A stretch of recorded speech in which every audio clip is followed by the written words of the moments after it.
morning sun shines on the gleaming hide of a muscular ranch horse. The aroma of bacon and coffee drifts from the wood cook stove at a cow camp. Silver spurs jingle as the men and women of the West get set for another day in the saddle. From the heart of Canada's finest ranching country, this is the Spirit of the West with rancher and horse trainer Hugh McLennan and his collection of music, poetry, and conversations with the folks who live and work with horses and cattle in the Spirit of the West. As the leaves are turning and starting to fall, these crisp, clear mornings are just what a cowboy needs as you bundle up, climb into the saddle, and the cool morning air adds a little energy and puts a spring in your old pony's step. And there's nothing better than to be able to live this special way of life. You talk about being on horseback and really working the cattle business. This is something that I think a lot of people wish they could do. Whether it's something that they've dreamed about through motion pictures and television or read in books. Recognize that voice? Well, you hear the intro to this show every week, and yes, that is the guy, Johnny Western, who wrote and sang the Ballad of Palladin on that epic TV series, Have Gun, Will Travel. Johnny's mostly retired now, but he had an amazing career and worked with just about everybody in the world of country music and Western movies, and you'll hear a few of his great stories and songs today. And you know, it seems like most ranchers and cowboys have a lot of good horses in their string, but often there'll be one that is just a little more of a challenge. And Baxter Black talks about one of those. I made a loop and accidentally hit him on the rump with a tip. In his exuberance to escape, he tripped over himself, fell against the rails, and dumped me out over the right shoulder. And things are changing on the range. Ranches are being subdivided, and folks from cities are buying up acreages and moving to the country. And the Rangeland News looks at one issue that brings up. As more people move to the country or woods, the risk of an encounter with wildlife increases. On the Irvin Saddles and Western Wear Horse Training File, I'll revisit the age-old question about riding with one hand or two on the reins. And you'll hear the voice of one of the finest cowboy poets ever, Larry McWhorter. As he then made me aware of a law I'd broken by which cowboys live. Yeah, it's a good one about a young fella who violated a very important part of the cowboy code. And you'll hear from Johnny Western after another Larry gets us going, former rodeo star Larry Sands in a cowboy's golden years.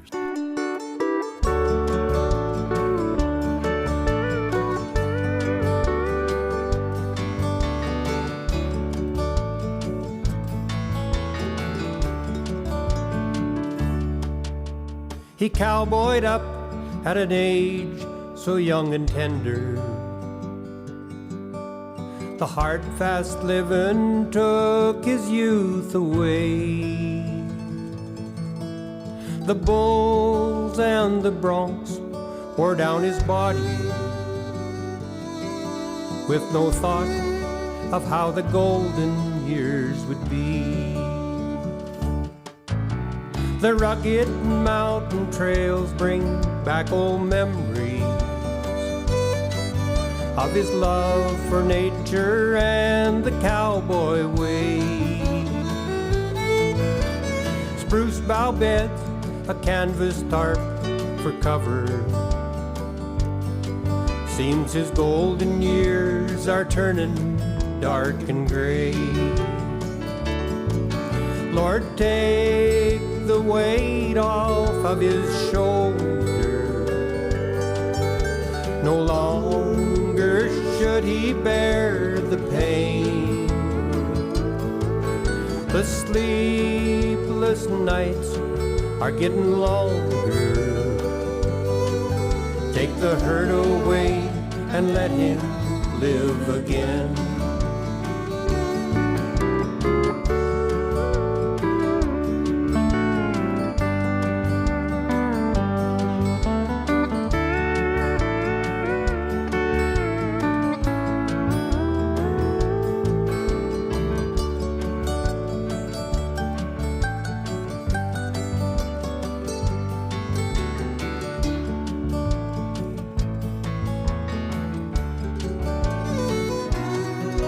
Now the wrinkles in his brow show how he's aging, but his tired old eyes still gleam with cowboy pride. A tarnished silver buckle on the table reminds him of when he'd made a winning ride. Then he slowly lay back on his pillow. His never-ending dreams are now in vain. With a hurting smile, he motioned towards that buckle. He whispered, "Lord, you know I'd do it all again." So take the weight off of his shoulder. No longer should he bear the pain. As he makes his final ride up yonder, let this cowboy live his golden years again.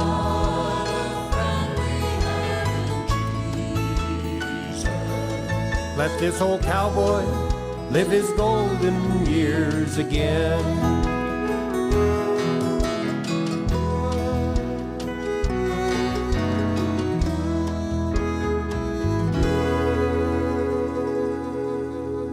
Yeah, a real nice song from Larry Sands, A Cowboy's Golden Years. When I first heard it, I thought it was about a cowboy's golden ears at first.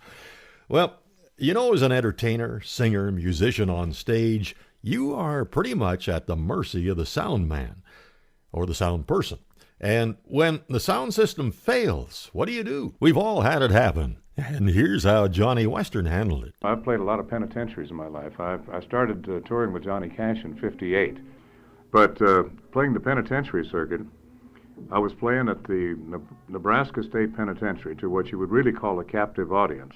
But they were really digging what I was doing and stuff. And I've learned from working penitentiaries with Cash, who was not on this particular show, but Dottie West was and Ferlin Husky and a bunch, that if you sing prison songs, like those Johnny Cash songs, like Folsom Prison and stuff, to prisoners, they know they're in prison, you know they're in prison, so let's just get it out in the open and have a good time with it. In other words, let's not dance around it. Hugh, right in the middle of when I had it, what I thought was really cooking, the entire PA set blew up. I mean, it was unfixable and blew up. And there's the band chunking away and so forth, and electric instruments, and of course, I couldn't be heard at all, you know, with everything else going, the drums and Luther Perkins electric guitar and stuff. And of course, I was playing acoustic, and Marshall Grant had that big bass going, boom chicka stuff up there, or the Marshall Grant type bass. And so I'm saying, boy, there's something wrong with this picture. And I thought, what am I going to do? I said, okay, the only thing to do is to do it by myself. And I did. So I borrowed a tall stool that they had backstage, asked everybody else to leave the stage. There was no sense in being out there. And I just looked at these prisoners and I said, okay, guys, it's just you and me. I said, can you hear me in the back row? And one guy hollered, yeah, you're fine. So I did like 30 minutes by myself. And it was kind of like, I guess, pulling yourself up by your bootstraps, you know. And I'm saying, wow, you know, I was sunk. I mean, I was dead in the water out there. And all of a sudden it came to gel that I could do this, that I was not going to sink, you know, that I really could save myself or whatever, because I did have a bunch of songs that I could do that fitted the bill, you know, more or less country folk things and a couple of cowboy songs. And I do remember doing Cool Water and Tumblin' Tumbleweeds. And I thought, well, my life is not dependent on an electronically produced band, whether it's the Johnny Cash band or anybody else that was on the road. You know, whoever our backup band was be, if it came to the nitty and the gritty, I didn't need them. At the moment it happened, sweat beads had popped all over my forehead, and I tell you, I was really scared. I really was. Yes. Johnny talks about what goes on behind the scenes of a Western movie or TV show set, and you'll hear his most famous song of all from a very popular TV series that a lot of us grew up watching, when the Spirit of the West continues right after this. Welcome back to the Spirit of the West. You know, like so many of us, I grew up in the era of those old black and white TV westerns, and I think it was 1954 when my dad brought home our first black and white TV set, a Philco, I believe. And then he climbed up onto the roof of our house and taped an antenna to the chimney, and we had one channel to watch.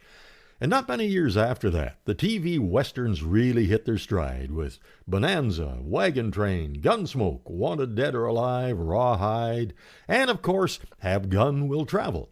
Johnny Western played a number of different roles on that series, as well as writing and singing the theme song, The Ballad of Palladin.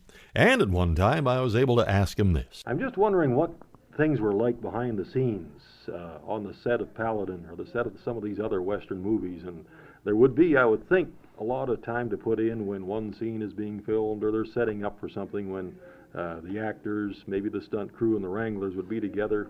What was that like? What used to go on that we didn't see when we were sitting watching the show? Poker games. Really? Running poker games among the stuntmen and the horse wranglers. And you found a lot of stars. Barbara Stanwyck was one that was very famous when she was doing Big Valley. She's very famous for having lunch every day with the stuntmen and the sound crew and the lighting guys. She didn't sit with the rest of the stars at all. She was the common denominator of that particular set. On Dick Boone's set, of course, he carried the whole show on his shoulders, so he had a lot of responsibility. He was a co-executive producer, really the responsibility of the show as an actor, and making sure that the proper product was delivered to the network really rode on his shoulders. So Dick didn't get a chance to enjoy as much of the company as everybody else as the other actors did. And that was a great set to work on, because the same crew worked that show for almost its entire run, all 6 or 7 years. The same script director, the same wardrobe people. And after I was through the show as an actor, I still kept going out there and visiting at Paramount a lot. And, it was just a great place to be. It was like a big family. And, of course, the part that changed would be the rotating actors who would come in as guest stars, and they had some wonderful guest stars on the show. Actors like Vincent Price, who would not ordinarily be available to television, did it as a favor to Dick Boone, And a lot of people might remember that Jack Lord, McGarrett from Hawaii Five-0, was in the pilot. He played the killer that Richard Boone was after in the very initial episode that sold the show. That was the quality of people that were on the show. So I felt that I lived a charmed life when I got to be an actor on that show, for a limited time.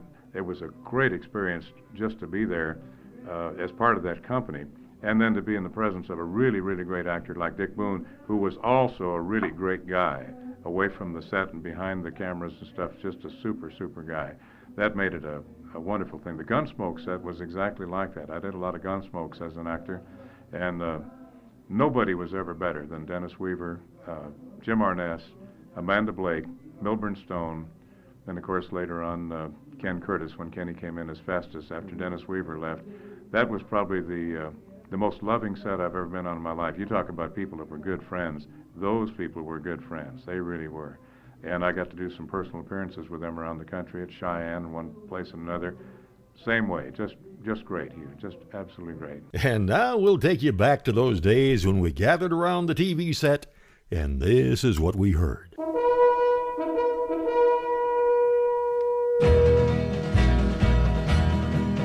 Have gun will travel, reach the card of a man.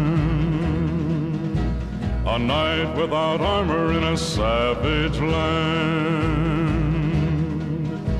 His fast gun for hire heeds the calling wind. A soldier of fortune is the man called Palladin. Palladin, Palladin, where do you roam? Palladin, Palladin, far, far from home.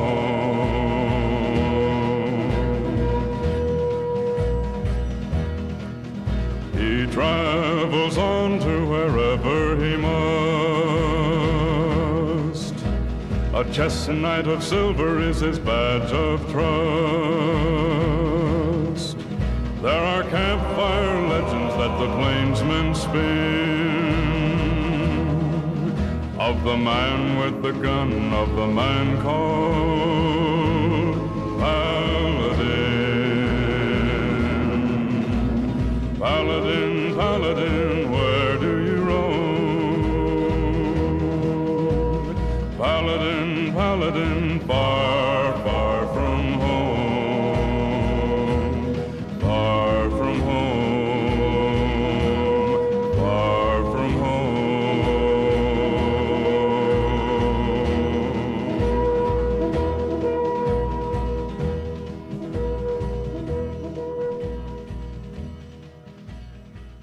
Johnny Western recorded that 2 or 3 different times, and as I mentioned, he had many different roles in Have Gun Will Travel and in Gunsmoke. Just great here, just absolutely great. What do you think it was, Johnny, that was the main ingredient in Gunsmoke being the longest-running, most successful television Western ever? Was it that ambience among the crew and the people involved, or was there something else? I think that there again, they had great scripts. They had stories that people could relate to, and they had top-grade character actors doing the other parts. So you had your stalwarts with Arness, and of course, I mean, he just was Matt Dillon, you know. Amanda Blake was a dear woman, great gal. People liked Kitty for her thing. People loved Doc. They loved Festus. They loved Chester. The other actors that came and went, of course, Buck Taylor did a great job as Newley. Burt Reynolds was on the show, you know, as for a while. Even their secondary people were just top-notch. But their character actors, when you look at people like Morgan Woodward and so many, that Gene Evans that did so many, maybe 20 episodes of Gunsmoke over a 20-year period, maybe even more, that's the type of people that they kept getting on the show. And I think it really came across camera-wise to the American public, said, we love this show and we're never going to let it go. Well, we'll have more from Johnny Western a little bit later, but you know, a lot of us have at one time or another had a horse in our string that wasn't really our favorite, but we hung in there and just tried to get by with him somehow. That's the story that Baxter Black has, and you'll hear an Ian Tyson song and then the Rangeland news when the Spirit of the West continues right after this. Howdy, friends. This is Baxter Black on Spirit of the West with Hugh McLennan with a little peek at the gift horse. Ladies and gentlemen and followers of cowboy humor, I have carved another book from my funny bone, guaranteed to tickle your humorous. Sorry. The title is Scrambled Wisdom. Almost isn't is it? Which almost makes sense. Regardless, it's almost $20, only $19.95 plus shipping. Call 800-654-2550 or online at baxterblack.com. Dave came by. I had seen him last week at the horse sale. Did you sell that horse you were on? What was his name? Dumbo, he said. Dumbest horse I ever rode. I mean, I'm riding 2 3-year-olds right now, and it took me less than 20 minutes to train him to open the gate. Side pass from the right on one side. Through the gate, side pass the left on the other, and close it. But not for him, not Dumbo. I spent 2 hours pushing, prodding, leaning, leading, and reaching, trying to get Dumbo in position. He reacted like the gatepost and he were opposing magnets. So I dropped a horn knot over my saddle and ran it around the post and pulled on the other end. Closest I could get was 3.5 feet at a 45-degree angle. In the round pen, I attempted to familiarize him to a rope. You'd have thought it was a live electrical wire. I started uncoiling. He was snorting and blowing and prancing. I've never been on a Lepizoner before, but I know how it feels now. I made a loop and accidentally hit him on the rump with the tip. In his exuberance to escape, he tripped over himself, fell against the rails, and dumped me out over the right shoulder. I've still never roped an animal from his back. He's never learned to walk a straight line either or follow a trail. He's jigging and trotting from side to side, in the brush, in the bar ditch, against the barbed wire. He reins better when I hold a fishing pole out over his head and dangle an ear of corn. That's tolerable on a big gather, I guess, but it's pretty unhandy in a sorting alley. That and the fact he's scared of cows. Oh, and he'd never been shod. He didn't kick, but he wouldn't stand still, always leaning or dancing or pulling back. He'd hold a minute for the trimming, but he couldn't abide the hammer. I finally got the dumb booger shod in the horizontal position. Well, I asked Dave what he brought at the sale.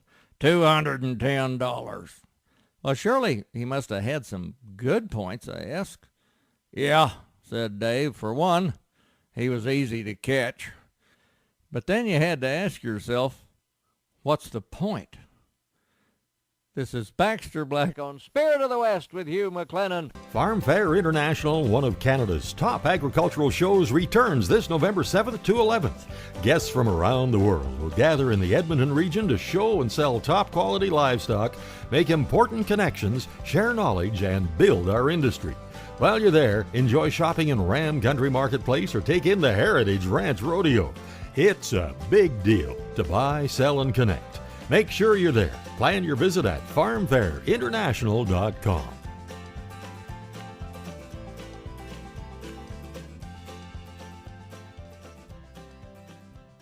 Just ahead of the Rangeland news, here's one from Ian Tyson's most recent recording project, and boy, it's got some nice songs on it. Like this one, Cottonwood Canyon.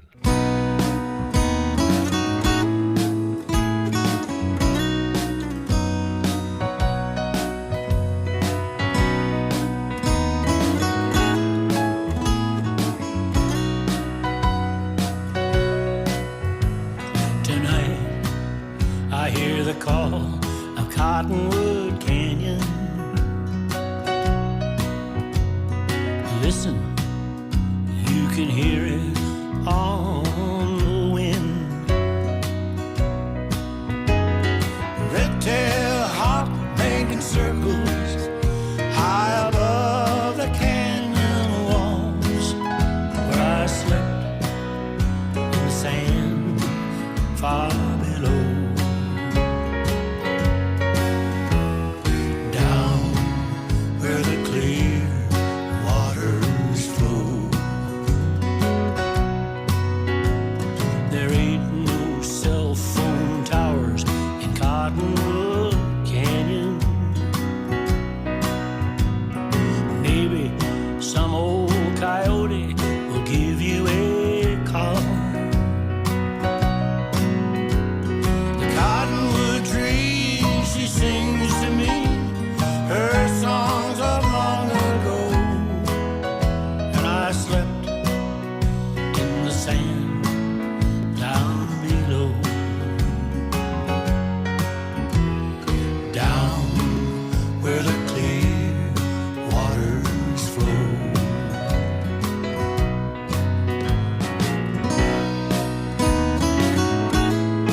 Cottonwood Canyon.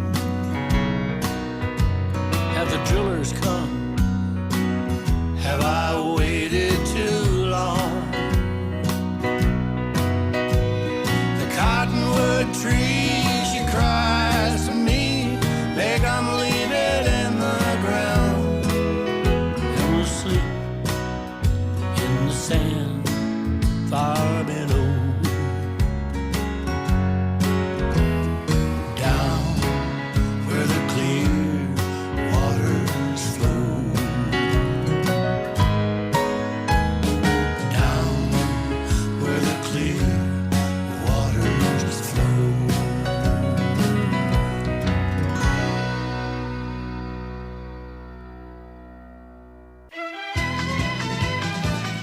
News of the Rangeland, a roundup of news and coming events from around the West. At the top of page 1, it says, when you live beyond where the pavement ends, like we do, you learn to coexist with a lot of inhabitants. We have deer, moose, elk, bears, cougars, bobcats, coyotes, and skunks, just to name a few, and for the most part, it's a peaceful coexistence up to a point. Here's an interesting spin on that from Rod Bain. As more people move to the country or woods, as more development occurs in those areas, the risk of an encounter with wildlife increases. Terry Mesmer of Utah State University Extension offers this example. Currently, there's a lot of issues right now with bears.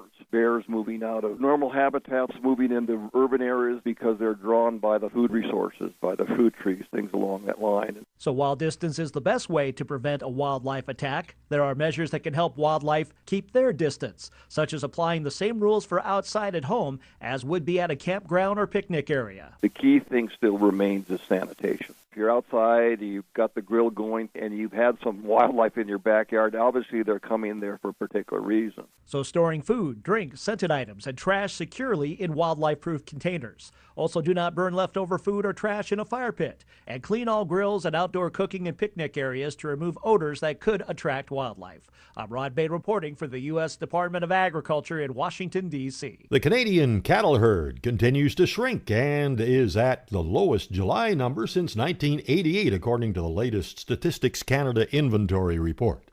Breeding stock numbers are also down, and many in the industry say it's unlikely to improve, at least in Western Canada, because drought and resulting feed shortages will force a lot of cattle to be sold. As of July, Canada had 12.4 million cattle on farms and ranches. That's down 0.8% from the year 2017, StatsCan says. That's 26.3% less than the peak number, and that happened in July of 2005. The number of beef heifers retained for breeding was down 2.6% to 669,000.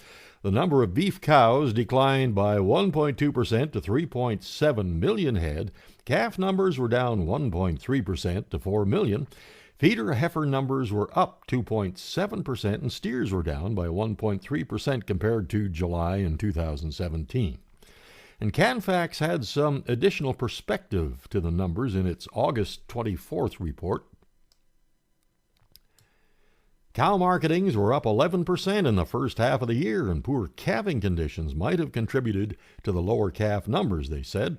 The Canadian calf inventory was 3,994 million head. And the last time the July 1st calf inventory was below 4 million was in 1990. Now, most of the beef herd decline occurred in Western Canada, where cow inventory was down 1.3%, and heifer retention was down 3%. However, cattle numbers did increase in British Columbia by about 3%. Manitoba numbers declined by 2.6%, and Saskatchewan and Alberta by 1.4%, respectively. A lot of the regions of the Canadian prairies expect some feed shortages this year, but Alberta feedlots do have plans to deal with these issues. Todd Lewis, the president of the Agricultural Producers Association of Saskatchewan, said producers have some tough decisions to make this winter as they evaluate the feed and forage supplies. He said producers will have a better handle on feed grain supplies as harvest progresses, but most cereal crops look to be of reasonable quality, and he expects not too many will be downgraded to feed. There's a calf and a regular cattle sale at the BC Livestock Co-op Yards in Kamloops, October the 9th and October the 10th at Williams Lake. There's a calf sale along with an exotic crossbred calf sale. Regular Williams Lake sale is October 11th and October 12th, and Vanderhoof, a regular cattle sale. A lot of special sales coming up, and you can get all the information at bclivestock.bc.ca, and that's where you can watch the sales live streaming online. Meanwhile, at the Innisfail Auction Market, owned and operated by the Danes family for so many years, regular cattle sales every Wednesday and lots of pre-sort sales coming up. And to book your cattle, give them a call at 1-800-710-3166 and see InnisfailAuctionMarket.com.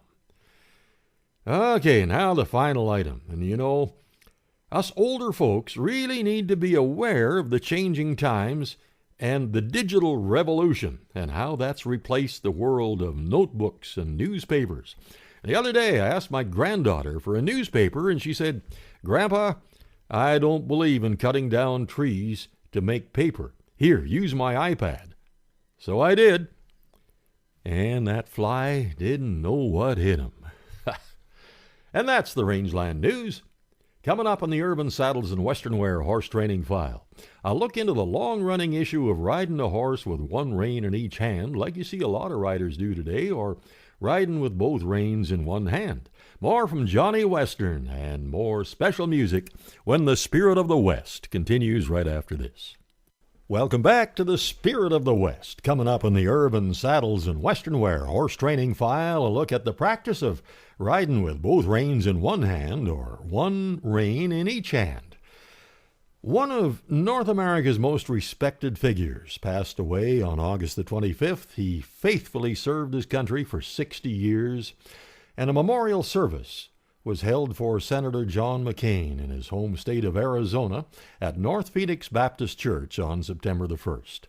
Now, the senator had made a number of requests before he passed, and one of them was for his favorite song to be performed at his memorial.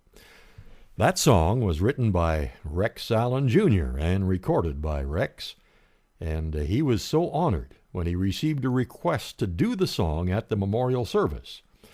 But Rex was actually in Scotland for his first vacation in 28 years when he got the request, and he tried hard to make the travel arrangements and was really disappointed when he just couldn't get the flight arranged in the time he had.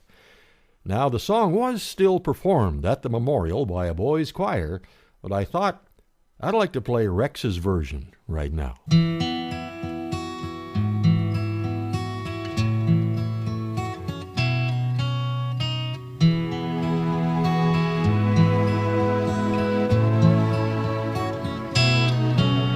I love you, Arizona,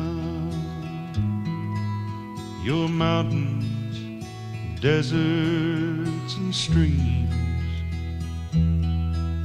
the rise of Dos Cabezas, and the outlaws I see in my dreams. I love you, Arizona. Superstitions and all, the warmth you give at sunrise, your sunsets put music in a soul.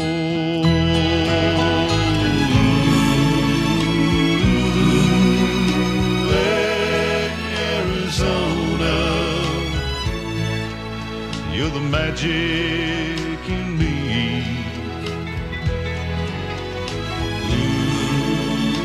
Ooh, Arizona, you're the lifeblood of me.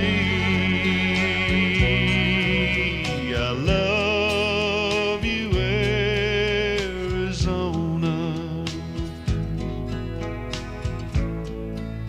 Desert dust on the wind, the sage and cactus are blooming,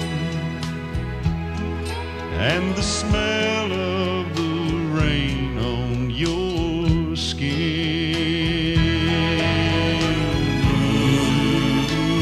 Ooh, Arizona, you're the magic in me. Ooh,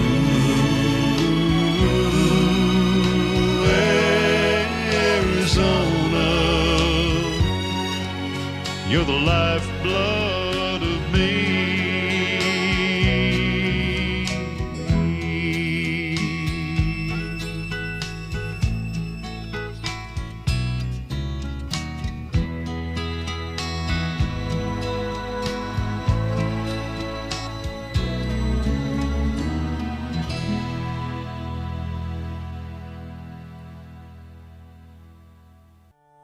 So what are you doing from August 29th to September 13th, 2019? Well, Billy and I will be hosting our 18th annual Spirit of the West cruise, and here's where we'll be going. We'll fly to Dublin, Ireland. We'll be visiting an Irish thoroughbred breeding farm. We'll be hosted by the Irish Cattle Breeding Federation, and then we'll sail to some historic and beautiful places including Cork, Belfast, then Glasgow and Inverness, Scotland. And we might even get pictures of Nessie the Loch Ness Monster. And we'll have stops in Paris and London. Now, this is something we've always wanted to do, and we'd love to have you join us. Get all the information at 1-800-530-0131. And check our Spirit of the West cruise page at hugh-mclennan.com and our cruise Facebook page.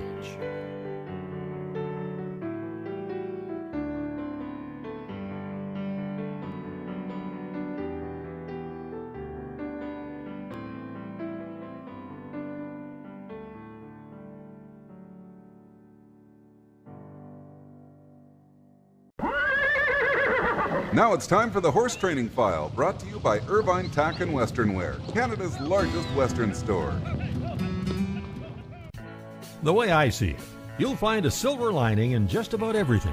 So as summer says, adios amigos, it's just another great reason to get over to Irvine Tack and Western Wear. Boots, jeans, shirts, gloves, hoodies, jackets, exciting fall arrivals to keep you toasty when the temperature dips and drops. Irvine's has something for everyone, from cowboys and cowgirls to city folks too. It's Western Wear with a welcome twist. Off Highway 305 on Highway 2 by Crossfield, open 7 days a week. Like they say, don't just buy it, live it at Irvine's, Canada's largest Western wear store. I've talked to quite a few riders lately who really want a horse they can ride with just one hand on the reins all the time. And I can sure understand it. A working ranch horse that's up in the bridle, well broke, should turn easily in response to the neck rein and some leg pressure, and shouldn't need help with the direct rein, allowing the rider to have one hand on the reins and the other hand free to rope, handle a stock whip, carry a calf fuller, or shoot a revolver or whatever. I'm a little fussy about how a horse neck reins. That's why I keep them in a snaffle until I'm really satisfied that they can do everything as well as they can. And that means even placing an individual foot where I want it. I'll use one hand when I need to, but I'll avoid creating a counterbend. That is, having the horse point his nose in the direction opposite to the turn I'm asking for. And I'll sometimes have to help with the direct rein. If I'm working cattle in close quarters, I definitely want the horse to learn proper position all the time, and I can help him to learn by using two hands. Once I'm satisfied that he's neck reining the way I want him to, then I'll start the process of introducing him to a curb bit with shanks, and eventually I'll have a horse that anyone can ride using one hand on the reins and a combination of leg pressure and the neck rein. And that's the Horse Training File. For Irvine Saddles and Western Wear, and something else our horses really appreciate is that daily feeding of Hoffman's Horse Ration. Boy, they see me coming when it's feeding time, and they know that's what they're going to get. You can find out all about it at hoffmanshorseration.com. Are you looking to improve production and increase profitability in your beef operation? Come to Beef Tech, November 8th and 9th. This interactive beef industry learning event will give you the opportunity to explore and experience emerging technologies and innovative management practices. Keynote presentations include Marty Seymour, Farm Credit Canada, the Peterson Farm Brothers, and Jim Bottomley. Don't miss this great opportunity to learn from leading industry experts and increase your profitability. Register at northlands.com/beeftech. I first got to know Johnny Western when we were both working with the Western Music Association, and the first time we met was in Tucson, Arizona in the mid-1990s, and we've been friends ever since. And I am so honored to have his voice open this program every week. And we do share a lot of similar ideas about music. Mostly at a film or television convention, somebody walk up and say, I've got a new cowboy song I want you to hear, a new Western song. That thrills me to death, to find out that somebody still cares to write a new Western song and not just keep re-exploring the old stuff. Because when somebody that's in their 20s is thinking about writing new material, that just tickles me pink. It means there's somebody else on the way up that still cares. And I think this sense of values thing is becoming very important with people. They're saying, I'm fed up with a lot of things in this life, and I can relate. You talk about being on horseback and really working the cattle business. This is something that I think a lot of people wish they could do, Hugh, whether it's something that they've dreamed about through motion pictures and television or read in books or whatever. Maybe they've had the experience of being on a real cattle operation at one time or another. They say there's another way out there, and they're buried in a business suit, and they're not getting to do it. And consequently, I think that possibly you're offering an alternative. There is something that's still emotionally better out there, and it might be the Old West. Right. Just one more story I wanted to get from you, Johnny, before I let you go here, and that is another theme that graced a very successful TV series that starred, of course, Lorne Greene and Dan Blocker and Michael Landon and Pernell Roberts, Bonanza, and you wrote or co-wrote the theme from Bonanza. How did that come about? Well, you have to realize all of our shows were at Paramount. Now, we did Have Gun Will Travel at Paramount. when Johnny Cash did Johnny Yuma the Rebel, that was the first recording that I'd ever made with him. I got to play guitar on that recording and so forth, and we actually had to rewrite that song because it came in a pretty, what you call a rough form. People might not realize if they haven't seen reruns of a long time that also the song had two different versions. On the TV show, it was done in waltz time, in three-quarter time. When the commercial recording came on, I did the arrangement on that and kicked it up into 2/4 time and put the big boom chicka sound behind it, which the TV show didn't have. So that was a Paramount show also. So Johnny Yuma the Rebel and Have Gun Will Travel were both at Paramount. And then Jay Livingston and Ray Evans, who are two of the greatest movie songwriters of all time. I mean, they wrote songs like True Love and all those songs from Calamity Jane that Doris Day did, and so many wonderful songs. They had, of course, created the music background for Bonanza. True Love, that Bing Crosby and Grace Kelly, High Society, wasn't it? Yes, absolutely. I mean, that's the type of writers they were. They wrote so many great songs for the movies. Well, Paramount called, and they called Cash and said, we need some lyrics to Bonanza. We got some things in mind for it, and we, instead of just the dum-da-dum-da-dum-da-dum-da-dum-da-dum, we need something else. And said Livingston and Evans would agree to a partnership on the deal if you guys, meaning Johnny and whoever, can write this song. So Johnny called me about 8 or 9 o'clock in the morning, said, can you come up here? And he lived in Casita Springs up by Ojai, California at that time. He said, I'm having a devil of a time with this song. He said, this is just not my real bag. And he said, TV themes are what you do.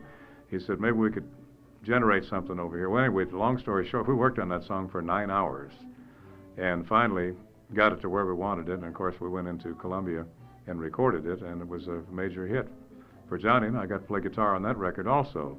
So I kind of embedded in my head, I guess, forever will be dum-da-da-dum-da-da-dum-da-da-dum-da-dum. Okay, so here's a couple of those legendary TV themes that Johnny talked about.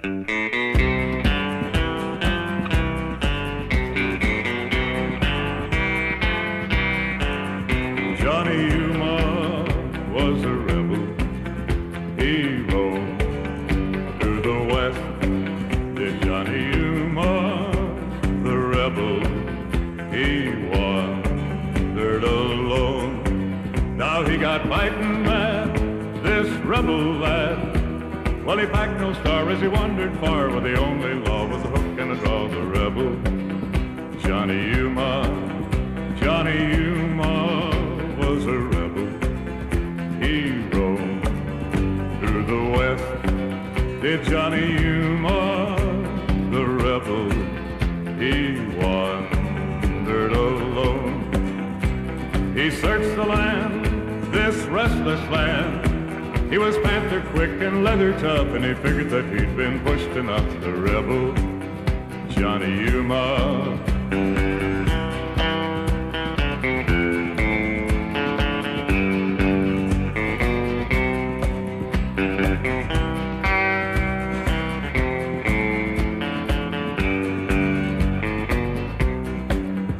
He got fighting mad, this rebel lad. With a dream he'd hold till his dying breath, he searched his soul and gambled with death. The rebel, Johnny Yuma, Johnny Yuma, Johnny Yuma.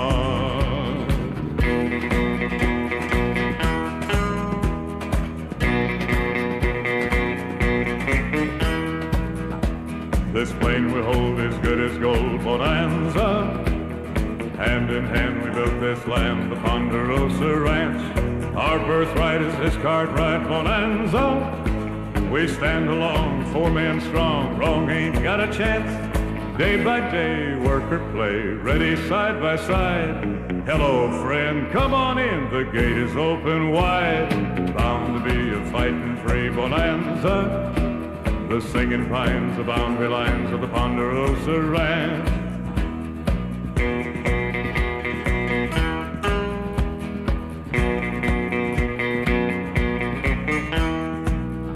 Every tree and flower is part of our Bonanza.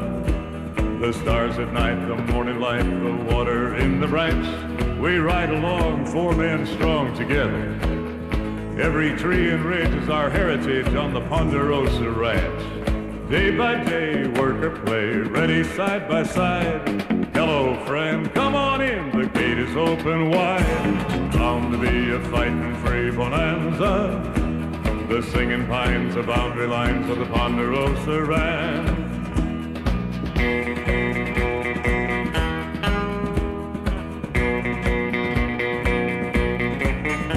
I think you're going to like our classic song of the West and the Cowboy Poetry Spotlight coming right up when the Spirit of the West continues right after this.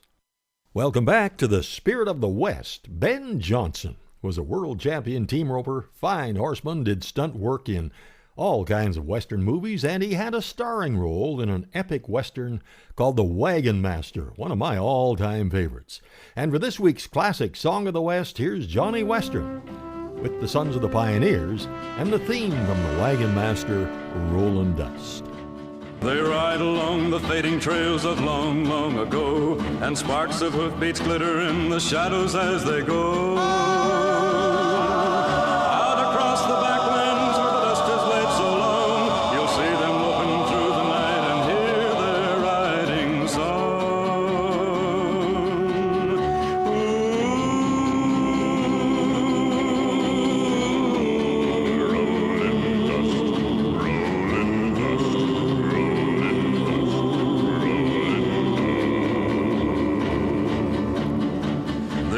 Are long and many since they rode down into town. It's now just weeds and wormy boards and shacks all tumbled down. Where once they stood up to the bar and pretty girls discussed, they now hear ghostly laughter through a veil of heavy dust.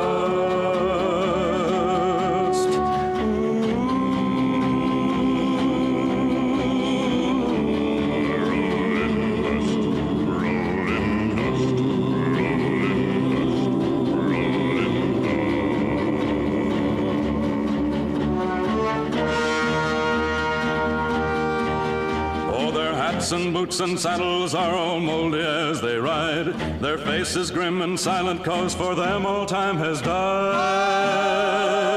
Out there with a night wind they ride on through the dust, and guns a-swinging at their sides have crumbled into rust.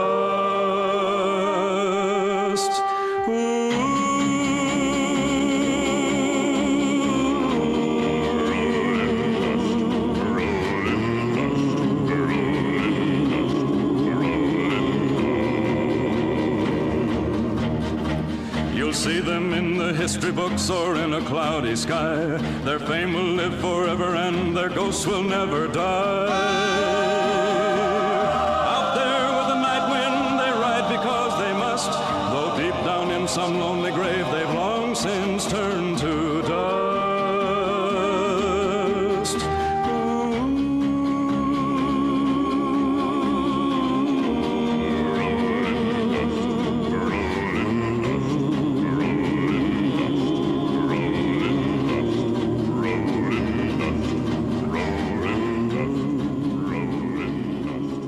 Now the late Larry McWhorter in the Cowboy Poetry Spotlight with one of his epic classics called The Gates Session. The sun had given up the quest of melting off the snow and crawled off in defeat behind a hill. He took his shadows with him when he finally had to go and left the world locked in a grayish chill. The frosty air grew bolder, knowing it had won the day.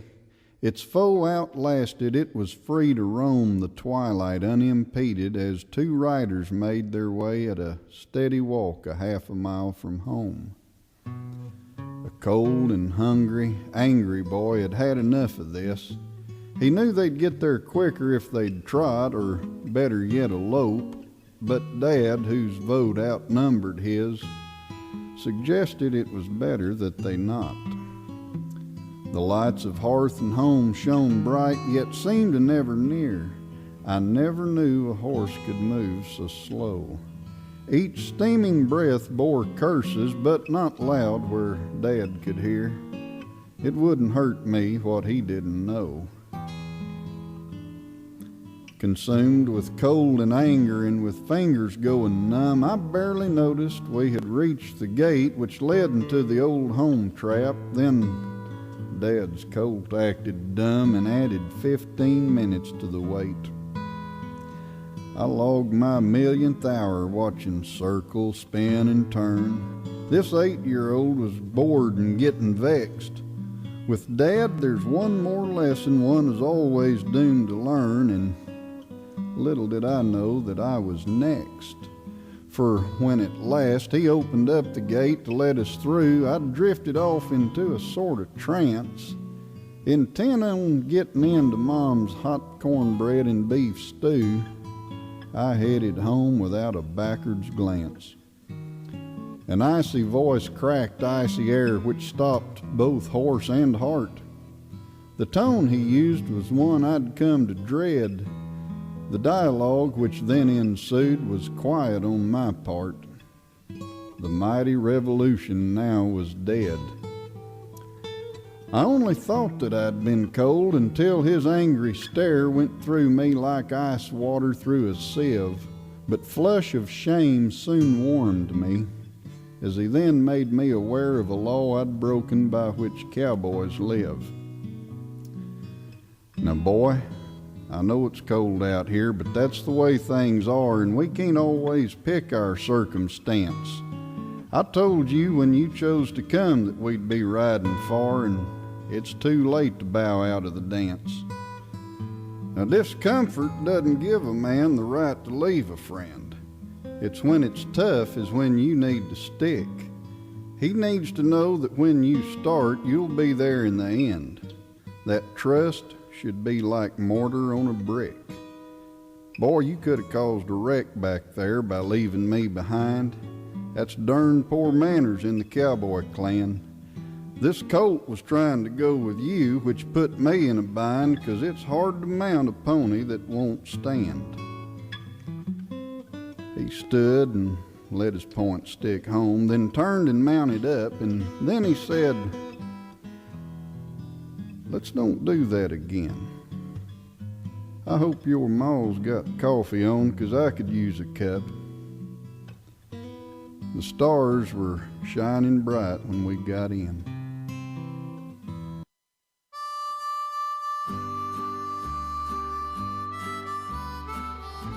Well, thanks so much for making the ride today, and I sure hope you can join us right here next week at the same time. And as always, thanks to the official Spirit of the West support crew, Mark and Kathy McMillan. And remember, you can subscribe to Canadian Cowboy Country Magazine at cowboycountrymagazine.com or call them at 1-800-943-7336. Till next week, I'm Hugh McLennan. Hope to see you down the trail somewhere real soon.